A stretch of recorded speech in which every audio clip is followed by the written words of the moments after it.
What's up everyone, it's Iceman aka Jay, and in this video I have got for you guys Titanfall versus Battlefield. So it is a discussion that has been brought up by many, although Call of Duty versus Battlefield seems to be the traditional comparison, but with the way Call of Duty's going, I don't even think Call of Duty is worth mentioning, although the irony is I just have. But joining me alongside for this discussion is Lugus Gaming. How's it going, man?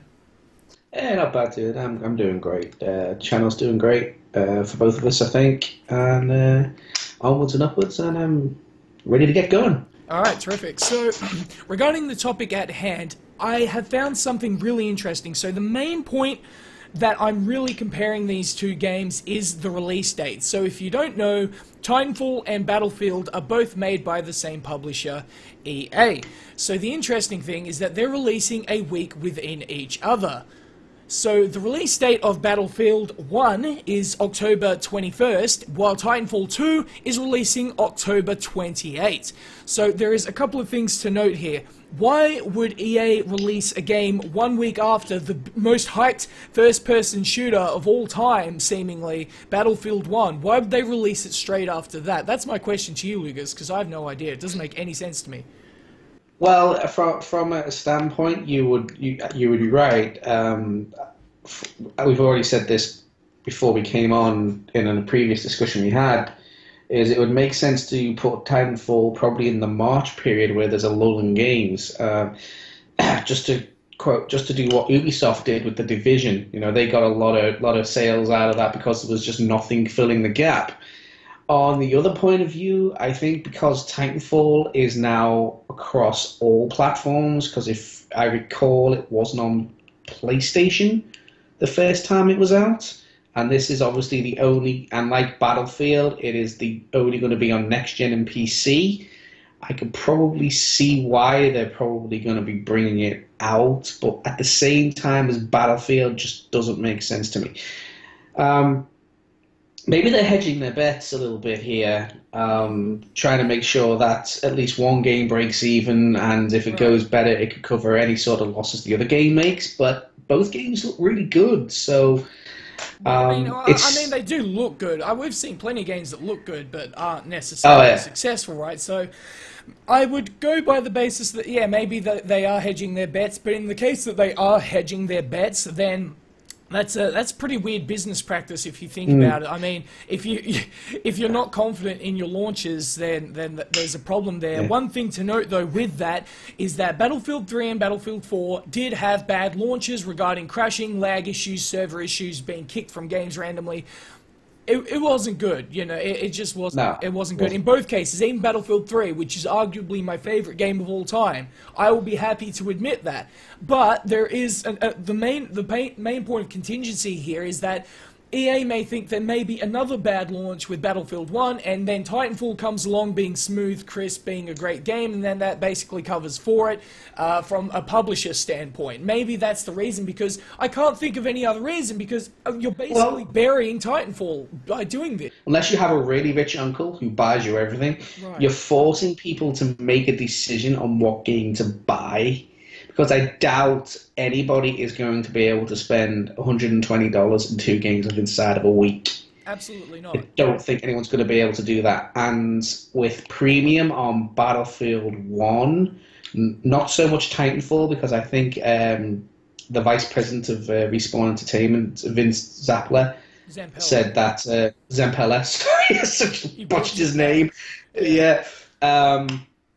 Has basically said that game modes and the maps will be free because they don't want to split the community. So that's a bit of a weird one in terms. Like all the DLC will be free for Titanfall, which is actually Battlefield wanted to do that. DICE wanted to actually do that, but EA are kind of giving them a bit of a pushback regarding that. Don't be silly, we can't do it for 2 games. Are you mad? Are you mad? We don't want to be too serviceable. We need to take from them.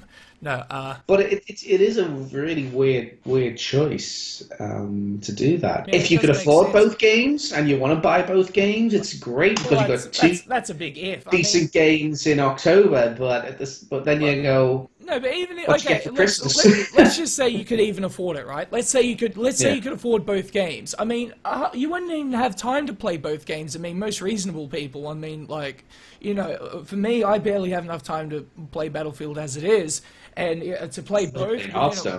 Well, I do like to play children's card games. That is a thing, but. That's a different case because I can play it on my mobile, my tablet.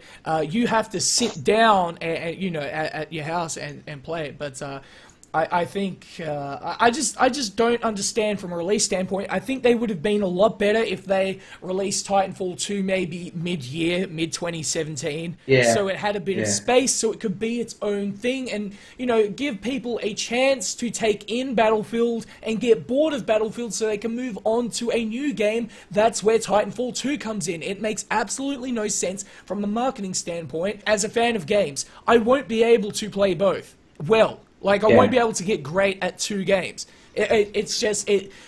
Not that close together, anyway. Yeah, well, absolutely not, because you're splitting your time up, and obviously time comes skill. So if you're investing time, you get more skilled. The problem is, though, that you won't be able to invest the time because you're playing two different games that requires, you know, so much time to get good. And look at it this way, because Infinite Warfare is such a huge flop, you're not even trying to compete with Call of Duty anymore. You don't need your Twitch shooter in Titanfall to come out at the same time either, because you're not trying to compete with Infinite Warfare.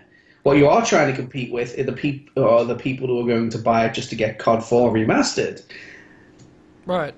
It's an odd one because Battlefield is not a Twitch shooter like Call of Duty is, and not like Titanfall is. Mm-hmm. So you're not trying to draw in that crowd with Titanfall because, in theory, because Infinite Warfare is doing so crap, you're not competing with COD anymore. Right. So there's that as well. It's a little weird. Yeah, there is that. Let's swiftly move along, though, to the final thing we're going to discuss in this video, and that is lobbies versus servers. So in Titanfall, we have the lobby system where, you know, you just put into a matchmaking. If you played Call of Duty, you are aware of this. But in Battlefield, there is the traditional server system where you can choose where you want to play, which type of game mode. You see the player counts. Which do you think is better from an overall perspective? I think the answer is obvious to me, that servers are better because you have more freedom of choice, and sometimes you'll be put in matchmaking into bad servers that you bad lobbies rather that you wouldn't want to be in.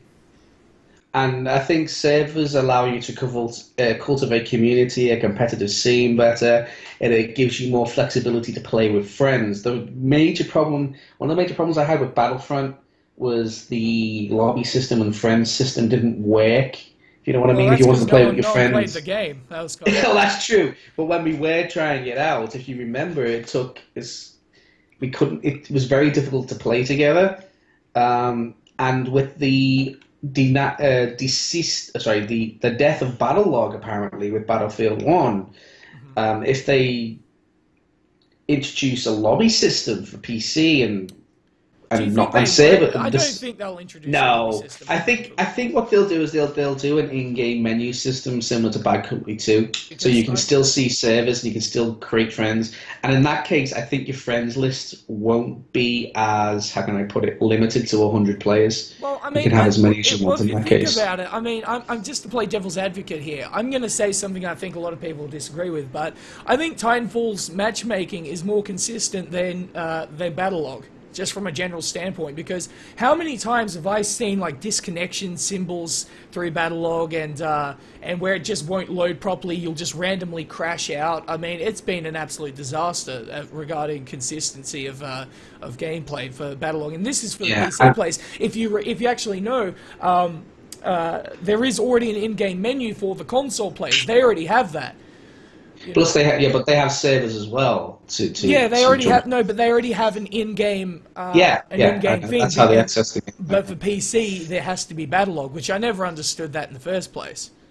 You also, I think where the lobby system is probably superior to servers is that you don't get that admin abuse. Right. Oh either. my god, the admin, like, don't get admins being assholes of lobby when it comes to lobbies, because no one's in charge, basically. Let me tell you something, guys. 60% of the reason I stopped playing Battlefield 4 was because of the admins. Because they'd see Iceman Oz join the game and, oh, I'm just going to be a dickhead and I'm going to kick him out. You know, like that happened. Like, and it was frustrating. It made me not want to play the game because, you know, and also, like, if your ping's a little bit high. Like, I remember I was in a server, my ping was 150. Oh, the limit's 140. You're gone, bye.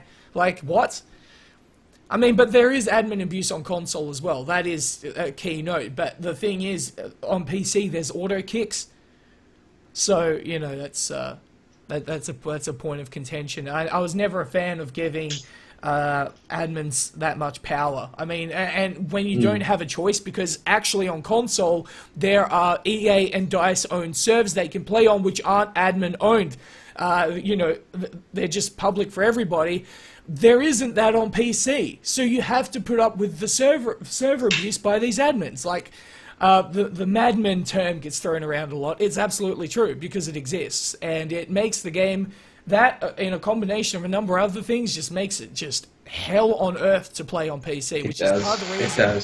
Which is part of the reason why I'm switching to PS4 very soon. Yeah, well, I mean, I agree. That's one of the reasons. One of my major bugbears when it comes to PC gaming is admin abuse, and then of course where servers fall down again on PC is hackers. That it's not a thing with console. Hacking is not a thing with consoles. Well, it is, but it's nowhere near like the. Nowhere near the. It's nowhere near as prevalent. Yeah. So, but ultimately, I think for me, the benefits of servers and being able to choose what servers you want to play in what region and what country dictates your ping and dictates how you play. I think from that point of view, I think I'm going to prefer a server system over a lobby system when it comes to Battlefield 1. All right. Well, me too. Simply, I obviously, but leave your thoughts in the comment section below, guys. Be very interested to hear what you guys think. You know, it's funny because I'm of the impression that Titanfall 2 isn't going to do well sales-wise, just based off the release. But for you Titanfall fans out there, let me know what will make you choose playing Titanfall over Battlefield, or will you be buying both? Let us know in the comments section below. But with that being said, hopefully you guys enjoyed this video, and if you did, please like, share, subscribe, and peace!